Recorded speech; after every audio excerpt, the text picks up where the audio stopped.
Joshua. God gee Jerigo oor aan Joshua. Wees sterk en dapper.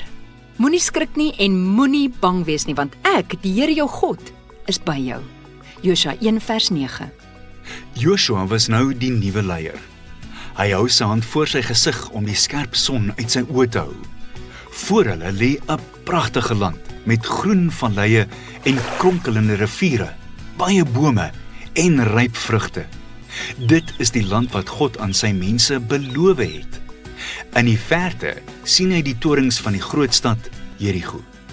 'n Groot, sterk muur omring die stad en 'n groot hek wat van staal en hout gemaak is, beskerm die stad se ingang. Die hek was toegesluit. Niemand het ingegaan nie en niemand het uitgekom nie.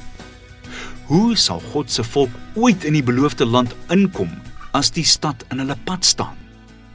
God het vir hulle gesê hoe om die geveg teen Jerigo te wen. Loop 1 keer om die stad met al die gewapende soldate. Die priesters moet vooruitgaan en die ark van die Here voor die soldate uitdra. Julle moet 6 dae lank net 1 keer om die stad loop. Op die 7de dag moet julle 7 keer om die stad stap. En die priesters moet hard op hulle ramshorings blaas, die laaste keer wat julle om die mure loop.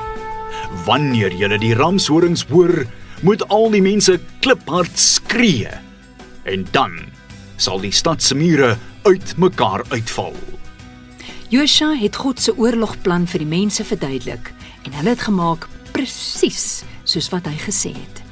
6 dae lank het God se volk om die mure van Jerigo geloop en dan na hulle kampplek toe teruggekeer.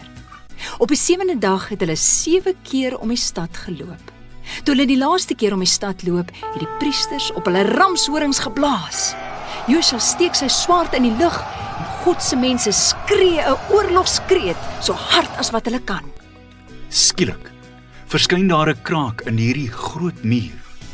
Toe nog een en toe nog een. Gou-gou begin groot stukke van die muur uitmekaar uitbreek. Met 'n gedreun, soos donderweer, breek die klippe los en val Jerigo se mure tot op die grond. God se volk het die geveg gewen en nou kan hulle die beloofde land binnegaan. Ontdek, God help ons om dapper te wees. Memoriseer. Wees sterk en dapper. Moenie skrik nie en moenie bang wees nie, want ek, die Here jou God, is by jou. Josua 1 vers 9.